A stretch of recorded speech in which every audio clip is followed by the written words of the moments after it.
السلام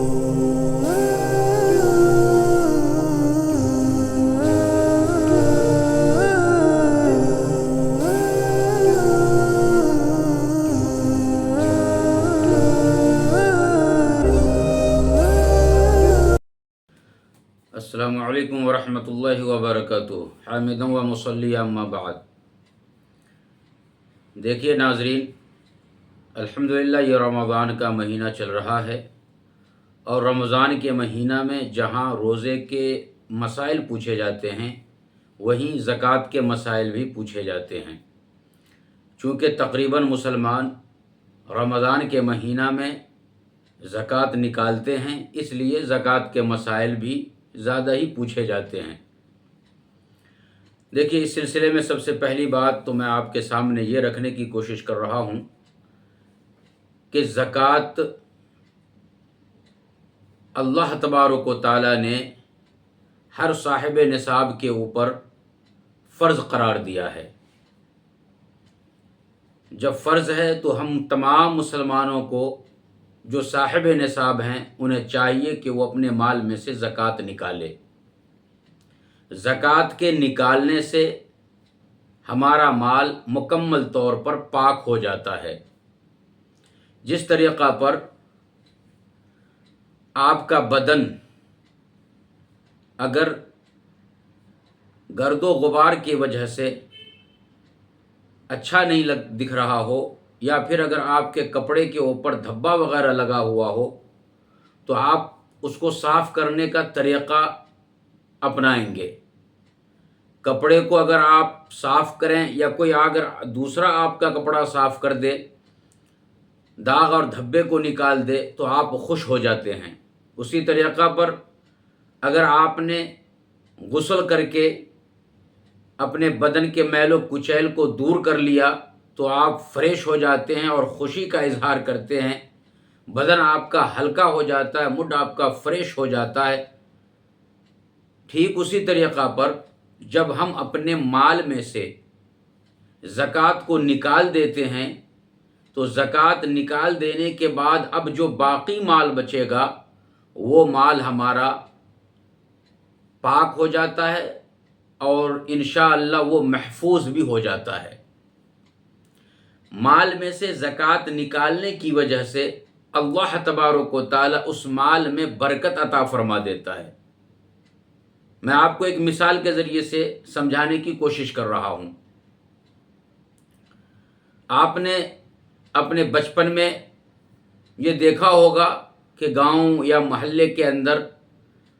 پانی کا ایک کنواں ہوا کرتا تھا، آج بھی کئی جگہ پر ہے۔ تو ناظرین، اس پانی کے کنویں کے اندر جو پانی بھرا ہوا ہے تو قدرتی طور پر نیچے سے پانی آتا ہے۔ جب اس کنویں کا استعمال کیا جاتا ہے اور پانی اس سے جب نکالا جاتا ہے تو کنویں کا پانی بھی صاف رہتا ہے، پانی استعمال کے قابل بھی رہتا ہے، اور پھر پانی نکالنے کی وجہ سے نیچے سے قدرتی طور پر پانی بھی آتا ہے۔ لیکن اگر اس کنویں کے پانی کو اگر کوئی استعمال میں نہیں لاتا، کنویں کا پانی نہیں نکالا جاتا، تو ایسی صورت میں اس پانی کے اوپر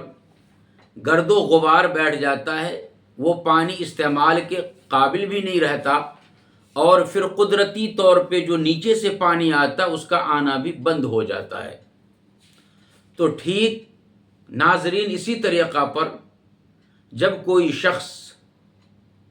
صاحب نصاب ہے اور وہ اپنے مال میں سے زکوٰۃ کو نکالتا ہے تو زکوٰۃ نکالنے کی وجہ سے جس طریقہ پر اس کنویں سے پانی نکالنے کی وجہ سے پانی صاف و شفاف رہتا ہے، اسی طریقہ پر جب ہم اپنے مال سے زکوٰۃ کو نکالیں گے تو زکوٰۃ نکالنے کے بعد جو مال بچ جائے گا وہ بھی ہمارا پاک و صاف اور شفاف رہے گا۔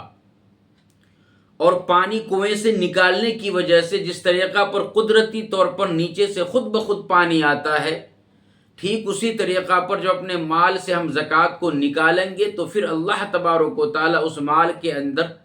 قدرتی طور پر برکت عطا فرما دے گا۔ لیکن اگر کسی شخص نے اپنے مال میں سے زکوٰۃ کو نہیں نکالا تو ٹھیک اسی طریقہ پر جس کنویں سے پانی کو اگر نہ نکالا جائے تو گرد و غبار جم جانے کی وجہ سے پانی استعمال کے قابل نہیں رہتا اور پھر قدرتی طور پہ نیچے سے پانی آنا بھی بند ہو جاتا ہے، اسی طریقہ پر اگر ہم نے مال میں سے زکوٰۃ کو نہیں نکالا تو ہمارے زکوٰۃ جو بابقیہ مال ہے وہ بھی پاک نہیں ہوگا اور پھر اس کے اندر برکتیں ہرگز نہیں ہوں گی۔ لہٰذا ہمیں چاہیے کہ جب اللہ نے ہمیں مال و دولت سے نوازا ہے اور ہم صاحب نصاب ہیں تو ایسی صورت میں ہمیں ہمارے مال میں سے زکوٰۃ کمپلسری پورے حساب کر کے مکمل طور پر نکالنی چاہیے۔ اللہ ہمیں اس کی توفیق عطا فرمائے۔ اب یہاں پہ زکوٰۃ کے سلسلے میں چند سوالات کیے جاتے ہیں۔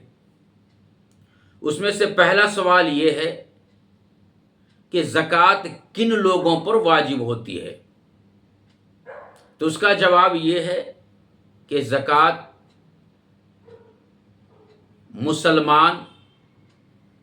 کے اوپر واجب ہوتی ہے، اسی طریقہ پر وہ مسلمان بھی ہو، عاقل بھی ہو، بالغ بھی ہو۔ عاقل کا مطلب یہ ہے کہ وہ پاگل نہ ہو، مسلمان کا مطلب یہ ہے کہ وہ غیر مسلم نہ ہو، اور بالغ کا مطلب یہ ہے کہ وہ بچہ نہ ہو۔ تو ہر ایسی صورت میں اب یہ لوگ مرد ہوں یا عورت ہوں، اگر یہ صاحب نصاب ہیں تو پھر ان لوگوں کے اوپر زکوٰۃ واجب ہے، اپنے مال میں سے یہ لوگ زکوٰۃ ادا کریں گے۔ دوسرا سوال یہ ہے کہ زکوٰۃ کن چیزوں پر واجب ہوتی ہے؟ تو یاد رکھیے زکوٰۃ 4 چیزوں کے اوپر واجب ہوتی ہے۔ نمبر 1 سونا، نمبر 2 چاندی، نمبر 3 مال تجارت، اور نمبر 4 نقدی رقم۔ نقدی رقم کا مطلب یہ ہے کہ وہ مال، وہ روپیہ پیسہ جس کو آپ نے اپنے گھر میں یا پھر بینک کے اندر رکھ رکھا ہے، جمع کر رکھا ہے، وہ نقدی رقم کے اندر شمار کیا جائے گا۔ اور مال تجارت، مال تجارت ہر اس مال کو کہا جاتا ہے جس مال کو آپ نے بیچنے کے لیے خریدا ہو اور زکوٰۃ دینے کے وقت میں بھی یہی آپ کی نیت ہے کہ ہمیں اس کو بیچنا ہے، تو یہ مال تجارت ہوگا۔ وہ مال جس کو آپ نے خریدا تو تھا اس نیت سے کہ مجھے اس کو بیچنا ہے، لیکن 1 سال کے اندر اندر آپ کی نیت چینج ہو گئی کہ اب مجھے اسے بیچنا نہیں ہے بلکہ خود استعمال میں لانا ہے، تو یہ مال تجارت میں شمار نہیں کیا جائے گا۔ مال تجارت میں وہی مال شمار کیا جائے گا جس کو آپ نے اس نیت اور اس ارادے سے خریدا تھا کہ مجھے اسے بیچنا ہے، اور زکوٰۃ دینے کے وقت تک بھی یہی نیت رہی کہ مجھے اسے بیچنا ہی ہے، تو ایسا مال تجارت کہلاتا ہے۔ تو ان 4 چیزوں کے اوپر زکوٰۃ واجب ہوتی ہے، نکالا جاتا ہے: سونا، چاندی، مال تجارت اور نقدی رقم۔ اب یہاں پہ یہ سوال پیدا ہوتا ہے کہ زکوٰۃ کا نصاب کیا ہوگا؟ صاحب نصاب کسے آخر کہا جاتا ہے؟ تو اس سلسلے میں آپ اس بات کو اچھی طور پہ یاد رکھیے کہ اگر ان 4 چیزوں میں سے پہلی چیز اگر ہم سونا کو لیتے ہیں تو ایک آدمی ہے جس کے پاس صرف سونا ہے، چاندی اس کے پاس نہیں ہے، مال تجارت بھی اس کے پاس نہیں ہے، اور نقدی رقم بھی اس کے پاس نہیں ہے، صرف سونا ہے، تو صرف سونا ہونے کی صورت میں 7.5 تولہ ہونا ضروری ہے۔ اگر 7.5 تولہ سونا ہے تو پھر اس سونے کے اوپر زکوٰۃ واجب ہوگی۔ اگر 7.5 تولہ سونا ایسی صورت میں نہیں ہے، اس سے کم ہے، تو پھر اس سونے کے اوپر زکوٰۃ واجب نہیں ہوگی۔ پھر اس سونے کے علاوہ ایک آدمی ہے، چاہے وہ مرد ہو یا عورت ہو، ان کے پاس سونا کچھ بھی نہیں ہے، چاندی ہے، اور چاندی کے علاوہ نقدی مال بھی نہیں اور مال تجارت بھی نہیں ہے، تو اب چاندی 52.5 تولہ ہونا ضروری ہے۔ 52.5 تولہ چاندی اگر کسی مرد و خواتین کے پاس ہے تو پھر اس چاندی کے اوپر اسے زکوٰۃ ادا کرنی پڑے گی، زکوٰۃ واجب ہو جاتی ہے۔ پھر اس کے بعد ایک آدمی ایسا ہے جن کے پاس تھوڑا سونا بھی ہے، تھوڑا چاندی بھی ہے، نصاب کے بقدر کچھ بھی نہیں ہے، اور تھوڑا پیسہ بھی ہے، تو اب ان چاروں کو الگ الگ اگر دیکھا جائے تو نصاب کے بقدر ان کے پاس کوئی بھی چیز نہیں ہے، لیکن ہے تھوڑا تھوڑا ہر چیز، تو اب ایسی صورت میں ہر ایک کی قیمت کو ملایا جائے گا، سونے کی بھی قیمت کو، چاندی کی بھی قیمت کو، جو ان کے پاس نقدی رقم ہے اسے بھی، اور جو مال تجارت میں سے جو پیسہ ہے یا مال تجارت کا جو سامان ہے اس سامان کی قیمت بھی، ان سبوں کی قیمت کو ملا کر کے اگر 52.5 تولہ چاندی کے برابر ان کے پاس پیسہ ہو جاتا ہے تو اب یہ شخص مرد و خواتین صاحب نصاب کہلائیں گا۔ اب 52.5 تولہ چاندی کی قیمت کیا ہوگی؟ تو یاد رکھیے، آپ جب بھی زکوٰۃ ادا کر رہے ہوں تو اس وقت میں مارکیٹ ویلو دیکھیے کہ چاندی کی کیا قیمت ہے۔ آج بتاریخ 13 مارچ 2025 کو میں یہ ویڈیو بنا رہا ہوں، مارکیٹ ویلو اس وقت میں چاندی کی 1010 روپیہ تولہ ہے۔ تو اگر ہم 52.5 تولہ چاندی کا ریٹ نکالیں گے تو تقریباً 53,025 روپیہ بنتا ہے۔ تو اب اگر کوئی شخص 53,025 روپیہ کا مالک ہو گیا اور ان تمام چیزوں کی قیمت کو ملا کر کے اگر وہ 52.5 تولہ چاندی یعنی 53,025 روپیہ کو پہنچ رہا ہے تو اب یہ شخص صاحب نصاب بن جاتا ہے۔ پھر اس کے بعد یہاں پہ یہ بھی سوال کیا جاتا ہے کہ زکوٰۃ کس کو دینا چاہیے؟ تو یاد رکھیے، جو مستحق زکوٰۃ ہے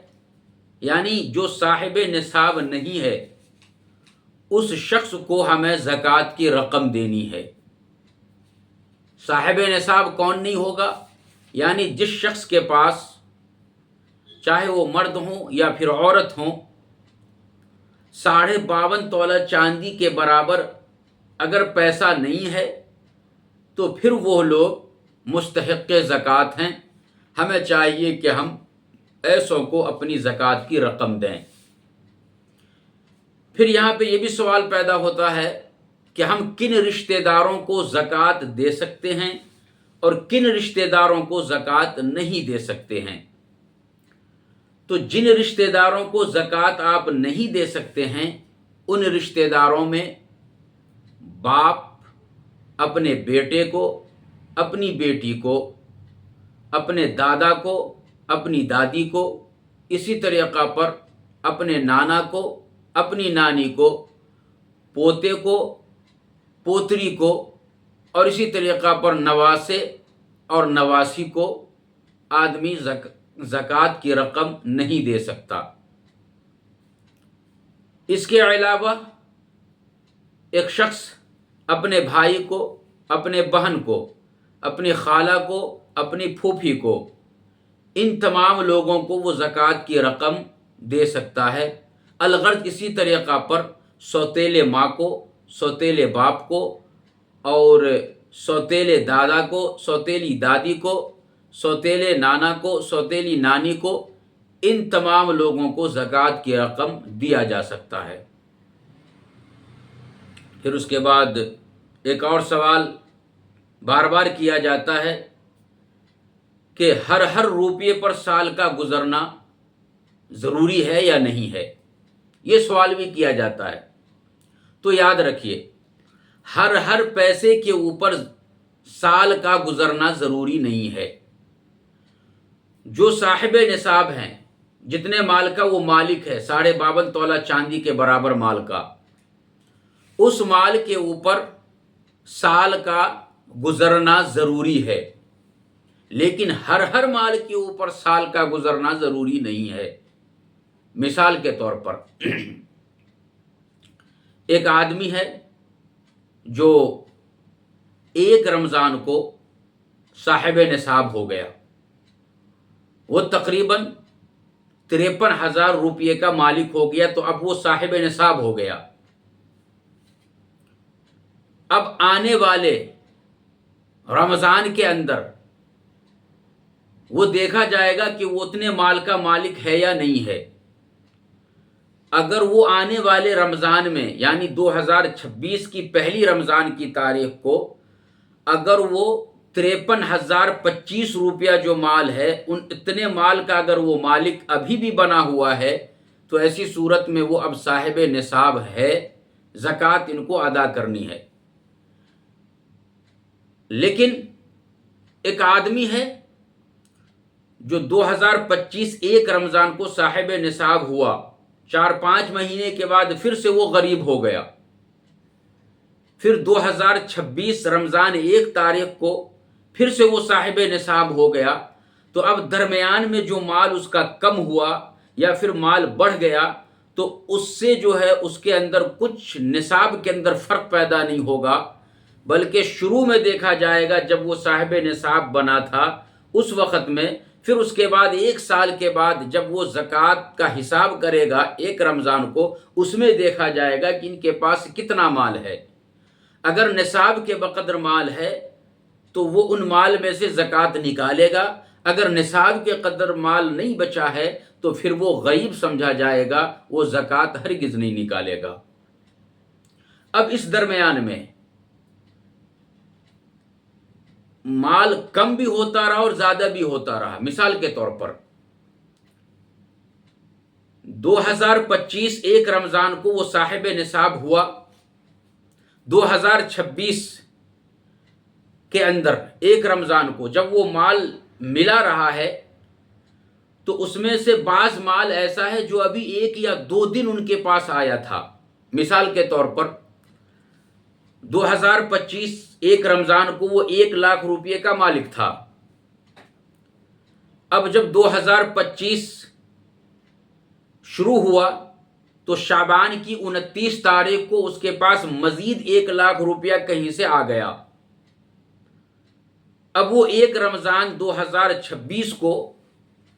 جب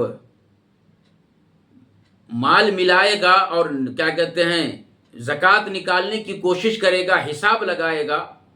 تو اب چونکہ 1 لاکھ روپیہ 1 دن پہلے ان کے پاس آیا ہے، یہ بھی اس کے اندر کاؤنٹ کیا جائے گا۔ یہ نہیں کہا جائے گا کہ بھائی ابھی تو 1 دن پہلے یہ آیا ہے، ایسا نہیں ہوگا، بلکہ یہ پیسے کو بھی اس کے اندر کاؤنٹ کرے گا اور پورا 2 لاکھ روپیے کا وہ زکوٰۃ نکالے گا۔ اب یہاں پہ سوال ایک اور کیا جاتا ہے عام طور پر کہ زکوٰۃ اپنے مال میں سے کتنا نکالے گا؟ تو یاد رکھیے اپنے مال میں سے زکوٰۃ آپ کو 2.5% نکالنا ہے، یعنی مال کا 40واں حصہ۔ جتنا مال آپ کے پاس ہے آپ اس مال کو 40 کے اوپر تقسیم کر دیں گے، تو جو نمبر آپ کو آئے گا وہی نمبر آپ کا زکوٰۃ کا نمبر ہوگا، اور اس حساب سے آپ کو زکوٰۃ نکال دینا ہے۔ مثال کے طور پہ آپ اس طریقہ پر سمجھیے، ایک چیز آپ یاد رکھ لیجئے، ہر 1000 پہ 25 روپیہ زکوٰۃ بنتی ہے۔ تو اسی حساب سے آپ مکمل طور پہ حساب کر لیجئے، 1,00,000 کے اوپر 2,500 روپیہ یعنی 2,500 روپیہ کی زکوٰۃ بنتی ہے۔ اس حساب سے بھی آپ جو ہے لاکھ کا زکوٰۃ کاؤنٹ کر سکتے ہیں اور نکال سکتے ہیں۔ پھر اس کے بعد یہ بھی سوال کیا جاتا ہے کہ اگر ہمارے اوپر قرض ہے تو پھر ہم قرض ہے تو زکوٰۃ کس طریقہ پر ادا کریں گے؟ اور کچھ لوگ یہ بہانے بنا لیتے ہیں کہ بھائی جن کے اوپر قرضہ ہے ان کے اوپر زکوٰۃ نہیں ہے، یہ لوگوں کے اندر مشہور ہیں۔ اس بارے میں آپ اس چیز کو یاد رکھیے کہ اگر کسی کے اوپر قرض ہے تو دیکھا یہ جائے گا کہ ان کے اوپر قرض کتنا ہے۔ مثال کے طور پر ایک آدمی کے اوپر 50,000 روپیہ کا قرضہ ہے اور وہ آدمی 2,00,000 روپیے کا مالک ہے۔ جس دن وہ زکوٰۃ نکال رہا ہے تو اپنے 2,00,000 روپیہ میں سے پہلے 50,000 کا قرضہ وہ نکالے گا۔ تو اب 50,000 کا قرضہ نکالنے کے بعد ان کے پاس 1,50,000 روپیہ بچ رہا ہے، تو اب وہ 1,50,000 روپیے میں سے زکوٰۃ کو نکالے گا۔ یہ ہرگز بہانہ نہیں بنائے گا کہ میرے پاس چونکہ قرضہ ہے اس واسطے میں زکوٰۃ نہیں نکالوں گا۔ یہ بہانہ بنانا ان کے لیے صحیح اور درست ہرگز نہیں ہے۔ اور اسی طریقہ پر کسی کو قرض دے رکھا ہے، تو جس کو آپ نے قرض دے رکھا ہے تو کیا اس قرضے کے اوپر بھی زکوٰۃ ادا کرنی ہے؟ تو یاد رکھیے اس سلسلے میں کہ اصل تو یہ ہے کہ جب وہ قرض آپ کے پاس آ جائے تو قرض وصول ہونے کے بعد اس قرضے کے اوپر آپ کو زکوٰۃ نکالنا ہے، لیکن جتنے سال قرضہ کسی کے پاس آپ کا رہا ہے وہ پورے سال کا آپ کو حساب نکالنا پڑے گا۔ مثال کے طور پر 1,00,000 روپیہ آپ نے کسی کو قرض دے رکھا ہے، اب وہ قرض آپ کا واپس نہیں کر رہا ہے، 1 سال ہو گیا، 2 سال ہو گیا، 5 سال کے بعد وہ قرضہ آپ کو 1,00,000 روپیہ کا واپس آیا، تو اب آپ کے پاس جب وہ 1,00,000 روپیہ کا قرضہ 5 سال کے بعد واپس آ گیا ہے تو پورے 5 سال کا حساب کر کے آپ کو اس 1,00,000 میں سے زکوٰۃ نکالنا پڑے گا۔ اسی لیے علماء کرام نے بیان فرمایا کہ ہر وہ قرضہ جس کو واپس آ جانے کی امید ہے اس قرضے میں سے آپ کو چاہیے کہ ہر سال اس قرضے کا حساب بھی آپ زکوٰۃ کے اندر کریں، تاکہ جب وہ قرضہ ایک ہی بار آپ کے پاس 5 سال کے بعد واپس آ رہا ہے اور پورے 5 سال کا آپ اس کے اندر حساب لگائیں گے اور زکوٰۃ نکالیں گے تو بہت ہی زیادہ زکوٰۃ ایک ہی وقت میں آپ کو دینا پڑے گا، اور یہ انسان کے اوپر ذرا بوجھ معلوم ہونے لگتا ہے۔ اس لیے علماء کرام نے ایک طریقہ بتلا دیا کہ جو قرضہ واپس آنے والا ہے اس قرضے کو بھی ہر سال آپ زکوٰۃ کے اندر لگا لیں، نکال لیں تو آسانی ہو جائے گی۔ اور اسی کے ساتھ ایک اور سوال کیا جاتا ہے کہ ایک آدمی ہے جو قرض کو معاف کر دے تو کیا اس سے زکوٰۃ ادا ہو جائے گی؟ مثال کے طور پر ہم نے کسی کو قرضہ 10,000 روپیہ دے رکھا ہے اور ہمارا زکوٰۃ بھی 10,000 روپیہ بنتا ہے، نکلتا ہے، تو بھائی ہم نے یہ سوچ لیا کہ جس آدمی کو ہم نے قرضہ دے رکھا ہے 10,000 روپیہ ہے، زکوٰۃ بھی ہماری 10,000 روپیہ کی نکلی ہے، تو چلو میں ایسا کرتے ہیں کہ اس 10,000 کا جو قرضہ اس زکوٰۃ کے اندر ہم منہا کر دیتے ہیں۔ تو ایسا کرنا درست نہیں ہے۔ جس کو آپ زکوٰۃ دے رہے ہیں اس کو آپ کو مالک بنانا پڑے گا کہ بھائی یہ زکوٰۃ کی رقم ہے، آپ اسے لیجئے، یا ان کو مالک بن گیا، وہ اپنے حساب سے اس کو خرچ کرے گا۔ یہاں پہ مالک بنانا ہوا نہیں، لہذا یہ کہنا کہ بھائی 10,000 قرضہ ہم نے اس کو دے رکھا ہے، زکوٰۃ ہماری 10,000 نکلی ہے، لہذا بھائی وہ 10,000 جو تمہارے پاس قرضہ تھا یہ زکوٰۃ کے اندر منہا ہو گیا، یہ طریقہ صحیح نہیں ہے، بلکہ آپ کو اس کے اندر یہ طریقہ اپنانا پڑے گا کہ پہلے آپ ان سے 10,000 کا قرضہ واپس لے لیجئے، پھر اس کے بعد وہی 10,000 روپیہ اس کو لوٹا کر کے زکوٰۃ میں اگر آپ دینا چاہتے ہیں تو دے دیجئے کہ بھائی یہ زکوٰۃ کا پیسہ میرا 10,000 بنتا تھا، یہ تو ہی رکھ لے اور اس کو اپنے حساب سے خرچ کر لے۔ تو یہ طریقہ درست ہے اور جائز ہے۔ پھر اس کے بعد ایک اور سوال کیا جاتا ہے بار بار کہ بھائی زکوٰۃ کی رقم بیوہ کو دینا چاہیے اور یتیم کو دینا چاہیے، یہ لوگوں کے اندر بہت ہی زیادہ مشہور ہے۔ بے شک میرے دوستو، زکوٰۃ کی رقم بیوہ اور یتیم جو ہے اس کو دینا چاہیے، لیکن اگر وہ مستحق زکوٰۃ ہیں تو۔ اگر وہ صاحب نصاب نہیں ہے بیوہ اور یتیم تو بے شک ان کو دینا چاہیے، لیکن ایک بیوہ عورت ہے، اس کا شوہر اتنا مال چھوڑ کر کے گیا کہ وہ مستحق زکوٰۃ نہیں ہے بلکہ وہ خود صاحب نصاب ہیں، تو پھر صرف محض بیوہ ہونے کی وجہ سے وہ مستحق زکوٰۃ ہرگز نہیں ہو سکتی۔ صرف بیوہ ہونے کی وجہ سے ان کو زکوٰۃ کا رقم نہیں دیا جا سکتا۔ ہر وہ بیوہ جو مستحق زکوٰۃ ہیں، جو صاحب نصاب نہیں ہے، ہمیں چاہیے کہ ہم ان کو زکوٰۃ کی رقم دیں۔ پھر اس کے بعد یتیم ہے، ان کا باپ مرنے سے پہلے اتنا مال چھوڑ کر کے گیا کہ وہ خود صاحب نصاب بن چکا ہے وہ یتیم، تو ایسی صورت میں آپ صرف یتیم ہونے کی وجہ سے زکوٰۃ کی رقم دے رہے ہیں تو وہ زکوٰۃ بھی آپ کی ادا نہیں ہوگی، بلکہ یہ دیکھا جائے گا کہ بیوہ ہو یا پھر یتیم ہو، اگر وہ مستحق زکوٰۃ ہیں تو بے شک آپ کو ان کو دینا چاہیے، لیکن اگر وہ مستحق زکوٰۃ نہیں ہے پھر بھی آپ صرف بیوہ اور یتیم ہونے کی وجہ سے دے رہے ہیں تو آپ کی زکوٰۃ کی رقم ان کے پاس جو جائے گی وہ ادا نہیں ہوگا آپ کا۔ ان تمام چیزوں کو تحقیق کر کے دینی چاہیے۔ پھر اس کے بعد ہمیں دیکھتے ہیں کہ رمضان المبارک کے مہینہ میں عام طور پہ زکوٰۃ ادا کیا جاتا ہے، تو کیا رمضان المبارک کی تاریخ مقرر ہم کر سکتے ہیں؟ دیکھیے، اس سلسلے میں ایک اصول یاد رکھیے کہ زکوٰۃ ہر آدمی ایک ہی مہینے میں ایک ہی وقت میں صاحب نصاب نہیں ہو سکتا، بلکہ ہر آدمی صاحب نصاب الگ الگ دنوں میں الگ الگ مہینوں میں ہوا کرتا ہے۔ عام طور پہ جو مرد حضرات ہیں وہ صاحب نصاب اس وقت ہوتے ہیں جب وہ کمانا شروع کرتے ہیں،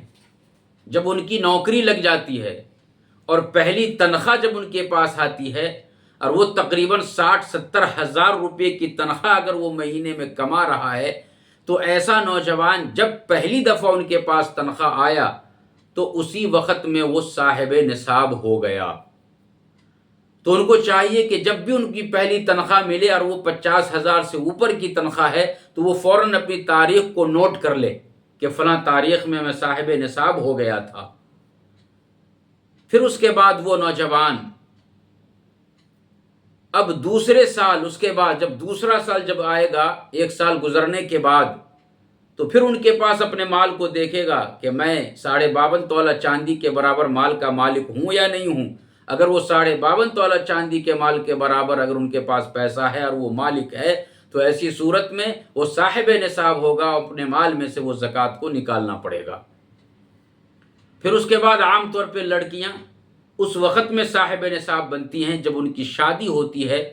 اور شادی کے موقع سے ان کے گھر والے یا پھر ان کے سسرال والے جو سونا اور چاندی ان کو گفٹ کرتے ہیں،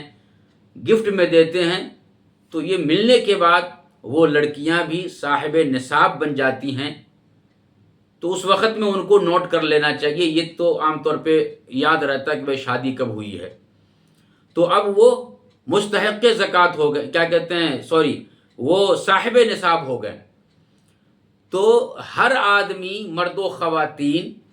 صاحب نصاب الگ الگ وقت میں، الگ الگ دنوں میں، الگ الگ مہینے میں ہوا کرتے ہیں۔ رمضان کے مہینے کوئی خاص بنا لینا یہ صحیح نہیں ہے۔ ہاں، البتہ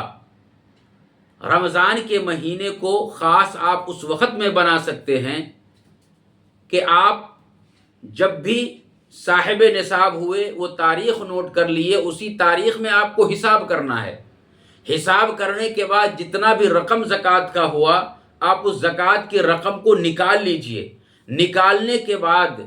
اب اس زکوٰۃ کی رقم کو گاہے بگاہے جب بھی موقع ملے، مستحقین ملے، اس تک آپ پہنچا دیجئے۔ پھر کچھ رقم رمضان کے لیے رکھ لیجئے، چونکہ رمضان کے مہینہ میں نبی کریم صلی اللہ علیہ وسلم کی حدیث ہے کہ فرض عبادت اگر کوئی رمضان کے مہینہ میں کرتا ہے تو اللہ تبارک و تعالی اس کو 70 فرضوں کے برابر ثواب عطا فرماتا ہے۔ اور ظاہر سی بات ہے زکوٰۃ یہ فرض عبادتوں میں شمار کیا جاتا ہے، لہٰذا جب ہم رمضان میں زکوٰۃ کو ادا کریں گے تو 70 فرضوں کے برابر اللہ ہمیں ثواب دے گا۔ لہٰذا اگر ہم یہ طریقہ اپناتے ہیں کہ زکوٰۃ جب ہمارے اوپر فرض ہوا ہے اس وقت میں ہم نے حساب کر کے زکوٰۃ کے رقم کو نکال لیا، تھوڑا کچھ اس وقت میں دیا، پھر اس کے بعد باقی مال کو ہم نے رکھ لیا کہ ہمیں رمضان میں دینا ہے، تو پھر ہم اس حدیث کے مطابق فرض ہم جب ادا کریں گے تو 70 فرضوں کے برابر بھی انشاءاللہ ہمیں ثواب مل جائے گا۔ تو یہ طریقہ اگر ہم اپناتے ہیں تو یہ مکمل طور پہ صحیح اور درست ہے۔ اور ایک آخری سوال وہ یہ ہے کہ سامان تجارت جو ہے ہم اس کے اندر قیمت کس طریقہ پر لگائیں گے؟ چونکہ زکوٰۃ کے تعلق سے نبی کریم صلی اللہ علیہ وسلم نے ارشاد فرمایا کہ ہر مال کا ہم حساب صحیح طور پر کریں۔ اگر ہم صحیح طور پہ حساب نہیں کریں گے اور زکوٰۃ کا تھوڑا سا بھی مال ہمارے اصلی مال کے اندر جمع ہو گیا تو پھر وہ تھوڑا سا مال پورے مال کو برباد کرنے کے لیے کافی ہے۔ لہٰذا ہمیں صحیح طور پہ حساب کرنا ہے، پائی پائی کا حساب کرنا ہے۔ سامان تجارت کا ہم حساب کس طریقہ پر کریں گے کہ ہم ایک اندازہ لگائیں گے کہ ہمارے دکان کے اندر مال کتنا ہے مکمل طور پر۔ اگر ہم مکمل طور پہ اپنے مال کو کسی کو بیچیں گے تو اس بیچنے کی وجہ سے ہمارے پاس کتنا پیسہ آئے گا، چونکہ ہم یہ دیکھتے ہیں کہ مال کو جو بیچا جاتا ہے، ایک تو ریٹیل بیچا جاتا ہے، کھدرا وکریتا جس کو کہتے ہیں وہ، دوسرا ہول سیل طریقہ پر بیچا جاتا ہے، اور تیسرا یہ ہے کہ پورے مال کو اکٹھا کر کے اس کی قیمت لگا دی جاتی ہے۔ تو سامان تجارت کے اندر جب ہم مال زکوٰۃ کا حساب لگا رہے ہوں تو اندازہ لگائیں کہ پورے مال کو اگر ہم بیچیں گے تو اس کی قیمت کیا بنے گی۔ جو اس کی قیمت بنے گی بہترین اندازے کے حساب سے وہ قیمت آپ لگا لیں، اور پھر وہ قیمت لگانے کے بعد جو مال کی قیمت بن پا رہی ہے اتنے مال کا ہم 2.5% اپنے مال میں سے زکوٰۃ نکال دیں۔ یہ تمام طریقہ ہمیں سبھوں کو اپنانا چاہیے۔ اللہ تبارک و تعالی ہم سبھوں کو ان تمام باتوں کے اوپر عمل کرنے کی توفیق عطا فرمائے، آمین۔ اللہ حافظ۔